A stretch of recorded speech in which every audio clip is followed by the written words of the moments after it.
In December of 2016, I officially joined the From Software fandom by way of Dark Souls 2. However, it won't be until many years later and going through their older games that I would discover a game series called Kingsfield that I absolutely fell in love with. I love this game series so much that I started to keep an eye out for any and all Kingsfield-likes that were in development. As fate would have it, I found one named Verho, Curse of Faces, and after loving the demo, it got a full release in December of last year. I absolutely loved playing through it, but there were some things I personally did not like. So I thought I'd do a guided playthrough of the game to get a better sense of the game as a whole, as well as discuss if this game truly is a Kingsfield-like, or if it's just another Souls-like. 600 years ago, the world as we knew it ended in a matter of hours. People collapsed dead on the ground, unaware of what was happening. Some noticed that death occurred when two people met. Thus began the Era of Solitude. And though the Era of Solitude lasted for nearly 300 years, humanity somehow survived. To this day, no one knows how. Because humans are good at scavenging. After that, the world entered a new era. That was when the Maker appeared. A man who somehow uncovered the mystery behind the tragedy. It was, as he called it, the Curse of Faces. When one person saw another's face, both would die instantly. The Maker shared this knowledge with the remnants of humanity and crafted special masks, which became the defining symbol of the new age, the Era of Masks. Cool. For this act, many saw him as a savior, some even as a deity, giving birth to the first religion of the New World. Though many records suggest that the Maker himself never wanted this. Over the years, people managed to determine one thing. Whatever caused the Curse of Faces originated in Yarv, a small nation surrounded by mountain ranges in the heart of the old world. Since then, many have ventured into Yarv. Scholars, thieves, mercenaries. Yet, none ever returned. And you as well have decided to cross the borders into the accursed kingdom. For reasons known only to yourself. Before you knew it, an unnatural mist enveloped you. The mist thickened, and you felt your strength draining away, until all you saw was a black abyss.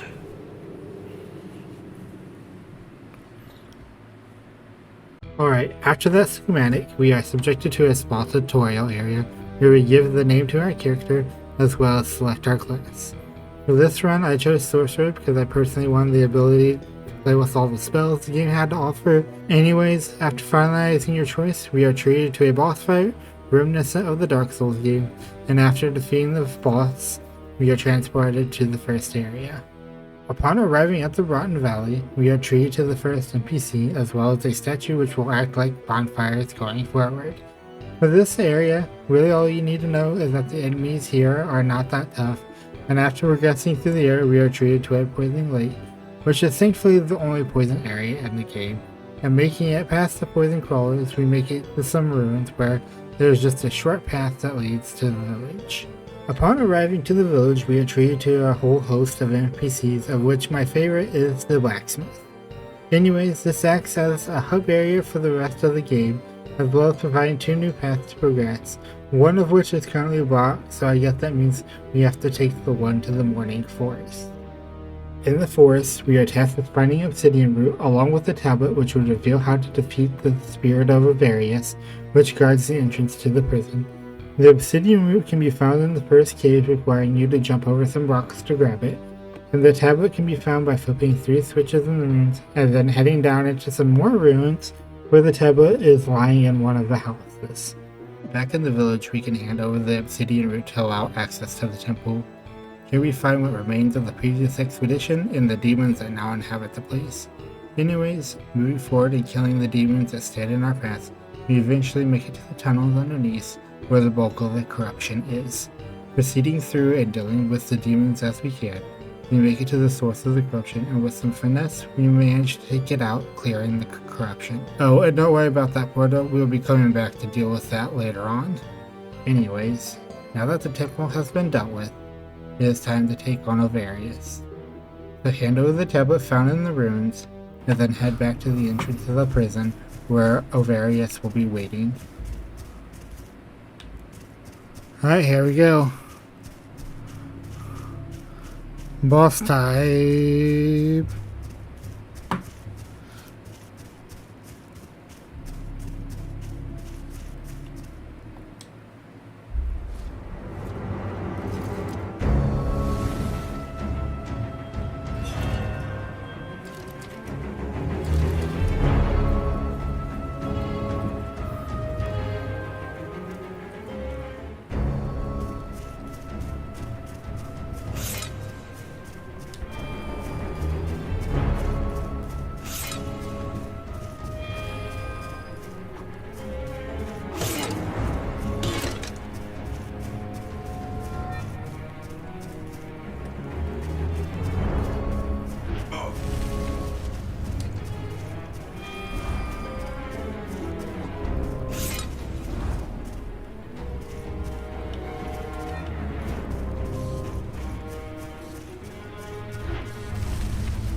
Oh shit, we got jump mechanics in our boss fight.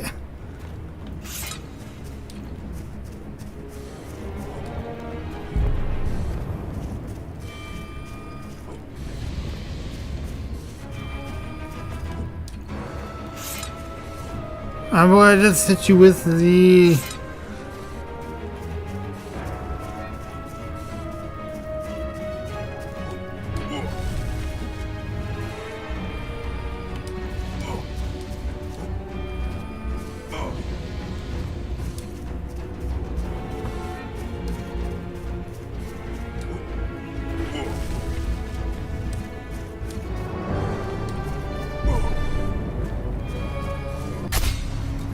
Oh my god, that was an intense fight. I could probably do that better, but...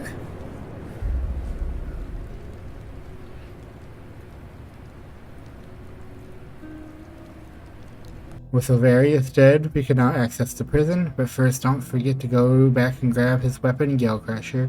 It is a dexterity weapon that has access to sword magic, and for those who don't know what that is, in Kingsfield some weapons had access to a special attack that you could do by casting a spell and then immediately attacking after.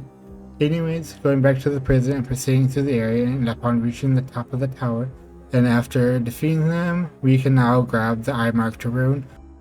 Now it's time for the heretical path, which can be accessed via the temple after clearing the corruption. Start by talking to the Patches stand-in NPC, get kicked down to the bottom of the well, fight your way out, and then proceed through the area by dropping down and taking time to deal with the enemies as you encounter them.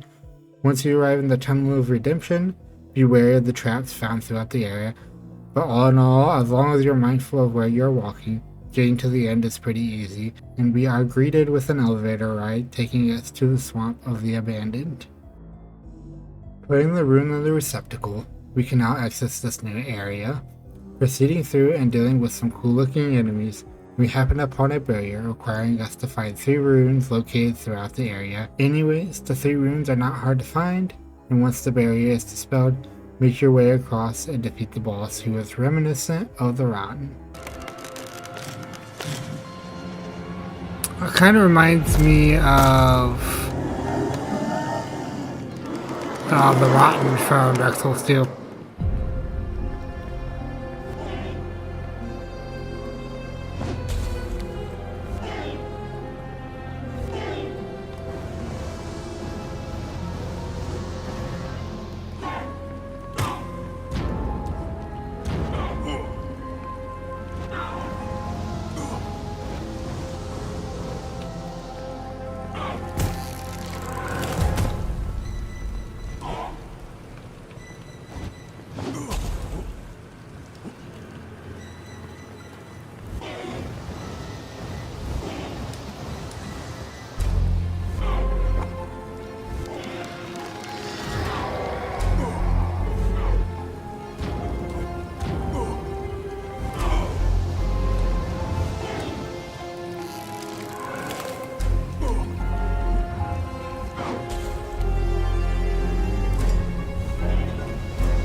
Oh boy, I thought I was gonna die.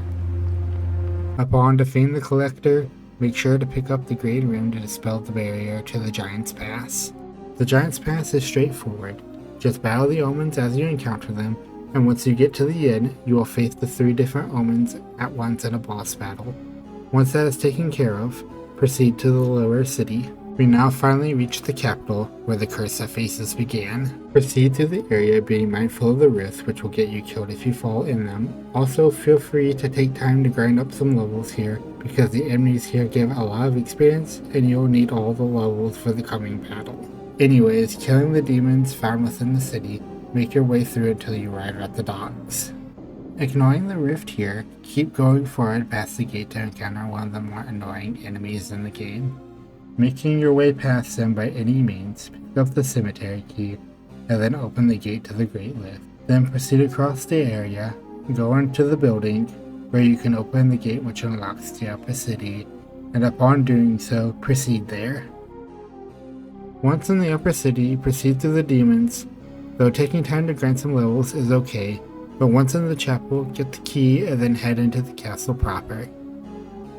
Once in the castle, take out the Chaos Duelist, and then once we get to the top, it's time to fight the Puppet King.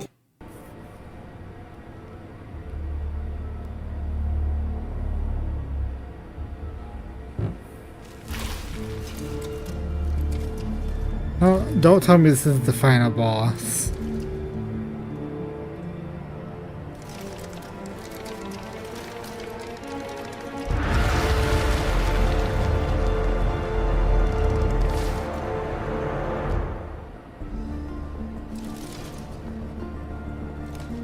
The Puppet King.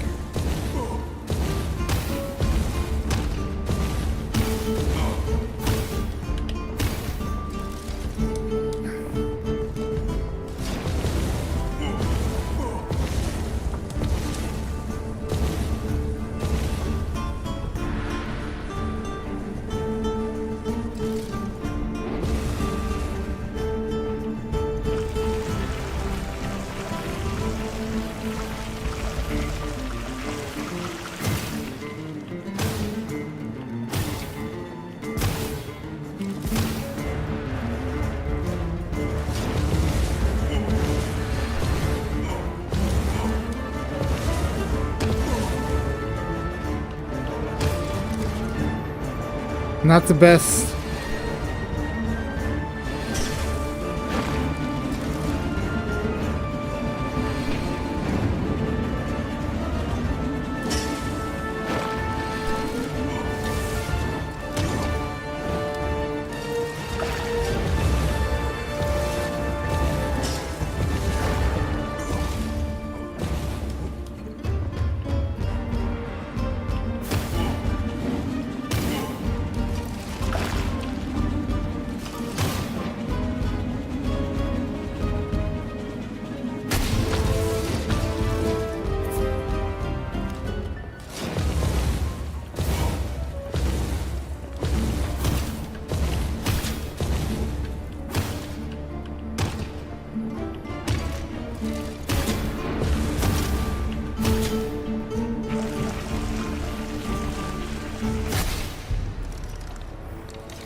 it cost me all my healing potions, but I did it.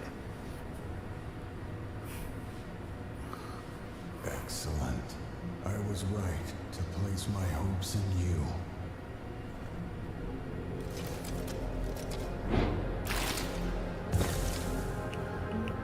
Ah. It was right all along. This crystal serves as an anchor, binding the demon's will to this body. This one is potent enough. We can use it to track our true adversary. Oh snap. Afterwards, we retreat to another lore dump and now need to defeat the 3 archdemons in order to access the final boss. Going back to the tunnels of the temple and going through the portal in the depths to enter the realm of might. Here we need to destroy the hearts found in the different caves, and after destroying all hearts, we are treated to the archdemon fight. Next up is the realm of the past, which can be found by making your way through the foggy burrow, and after helping the people of the Maskless village, proceed all the way down, kill the many boss protecting the ancient forest, and once inside, defeat Malachor, and then make your way to the realm of the past. The gimmick of this one is that you need to reach the top of the tower by defeating the many enemy encounters along the way, and once you get to the top, it is time for the next archdemon fight. The last of the demon realms, the Realm of Shatter, is the easiest to find because it can be accessed by falling into the rift in the lower city. And in order to get to the archdemon, all you need to do is activate 4 switches scattered throughout the area before being able to fight the boss. And now that we have defeated all the archdemons, we can now access the final area. This area can be pretty brutal if you are not prepared, but proceeding through and defeating another Chaos Duelist, we can access Pass In, the game's tutorial area. Upon getting to the end of Pass In, we are finally able to confront the demon that started it all.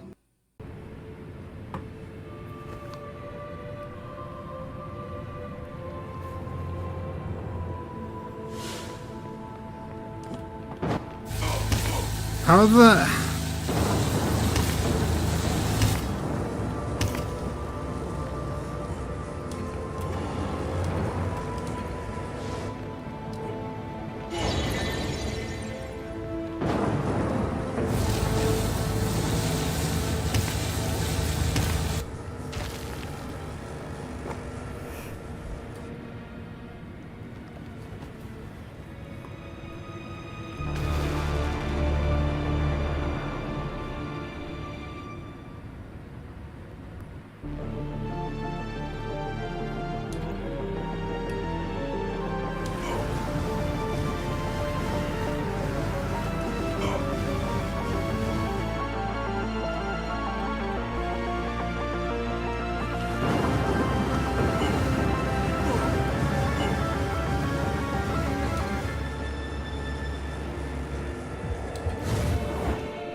What the hell is hitting me? What the hell is hitting me?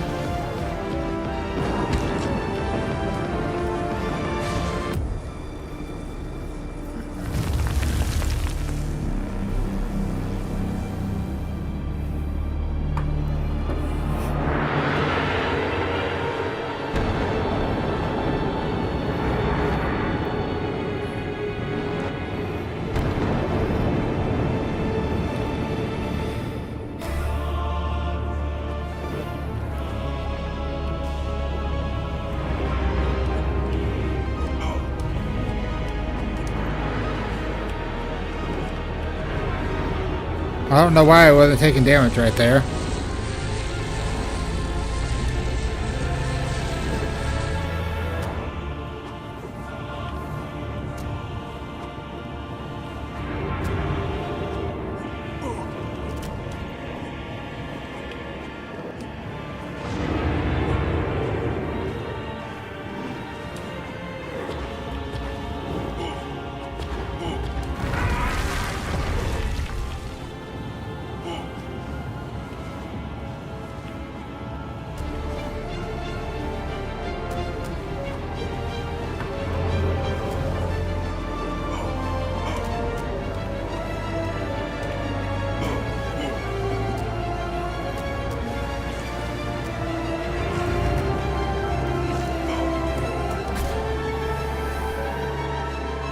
Wait.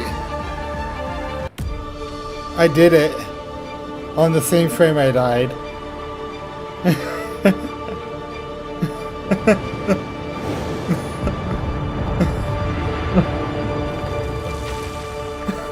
Which is, I feel like, kind of fitting. The curse of faces. And was the unseen broken. barrier that bound Yar's shadow was no more. Unseen barrier that bound Yarv to shadow was no more. In rage and under the demon's manipulation, Laren sought to punish you. But he overestimated his strength. Now, his corpse lies somewhere in the realm of the past. An end befitting One who never never truly. truly escaped it. After slaying the Lord of the Fractured Dimension, you fulfilled Zaren's final Finally, request, bringing heavily. bringing his life to an end. Oh yeah, that's He the was guy who laid wanted to die. rest at the sight of his greatest triumph. The other two Among guys, his graves. I never. Perhaps one of them was meant for him all along.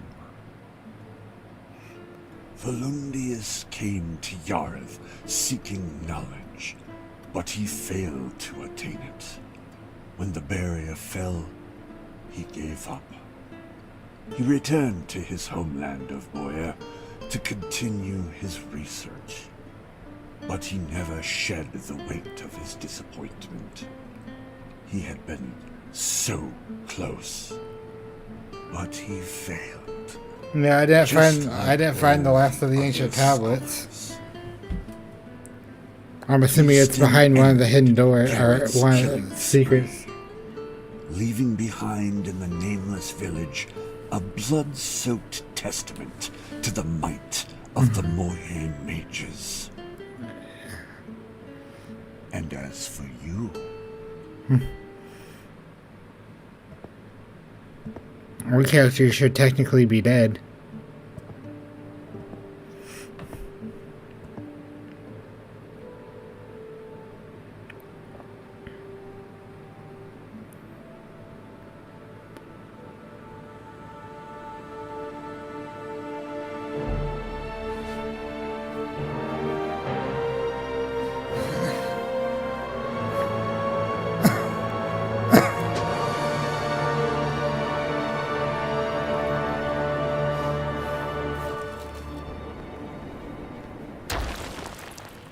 Well, now that we've finished this game, it is time to determine if this game lives up to being a Kingsfield successor or is just another Souls-like.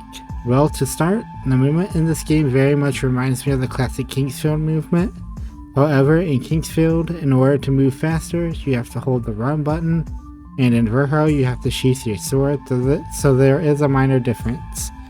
Also, playing in first person is very much Kingsfield too. Next, the class system, which is directly taken from the Souls games, and while Kingsfield does have a class system of its own, the class you are depends on how you play the game and doesn't have an effect on how you begin the game like Dark Souls does. Also, the ability to level up and directly change which stat you want to increase is that of Dark Souls 2. Next, let's talk about the magic found in this game. It does the Dark Souls way of obtaining new spells, which is just finding it out in the world or buying it from NPCs. as there's a whole lot of spells to play with in this game. For melee combat, first off, you can use a shield to block attacks, which you weren't able to do in Kingsfield. Second, this game tries to do something different when attacking with a melee weapon, and that is you have to hold down the attack button in order to maximize your damage, which this mechanic is not found in either types of games, and I personally dislike it as it doesn't feel like I am playing Kingsfield. Last, I want to talk about the world and why Verho again leans into the Dark Souls way of doing things. By that I mean there is an interconnected world to explore, which while I don't mind that, I do prefer the Kingsfield way of doing things, which is that there is one central dungeon for you to explore. For example, in Kingsfield 2, you wash up on the islet of Melanet, or in personally my favorite, Kingsfield 4, which has you exploring the ancient city. I guess what I'm trying to say is that imagine an area like Blighttown was its own game, and you had to explore different districts while working your way down to the bottom, and having something like the Great Hollow be a final area. Better yet, imagine just Anor Londo was its own game, and imagine all the cool things you could explore. Also, Kingsfield 3 did stray from this trend for a more interconnected world like Dark Souls, which is why it's my least favorite of the Kingsfield's games. Anyways, I hope I explained it good enough to you why Verho falls short of it being a Kingsfield successor when it comes to its world. In conclusion, while Verho has some aspects only found in Kingsfield, it definitely leans into the Dark Souls aspects more, which is why I would call it a Souls-like and not a Kingsfield-like. Oh yeah, apparently there was a New Game Plus update that came out some time ago, and while I haven't had a chance to play it, if anything, it is just further evidence that this game leans into more of the Souls-like aspects. I would be remiss if I didn't at least mention Lunacid. All I have to say is while it was a wonderful game, it has a lot of the same problems I had with Verho. However, I would still recommend playing it, as the world, NPCs, music, and art design are all fantastic, and it's still worth a play solely because of that. In conclusion, while Verho was a fun game to play through, and I personally don't feel like it lived up to the classic Kingsfield dungeon crawler I initially thought, I do recommend giving the game a try, as it's still a fantastic Souls-like. Now it's up to Queen's Domain, another Kingsfield-inspired game, to sate my appetite for a dungeon crawler, and if not, I guess I'll have to make my own that lives up to my expectations.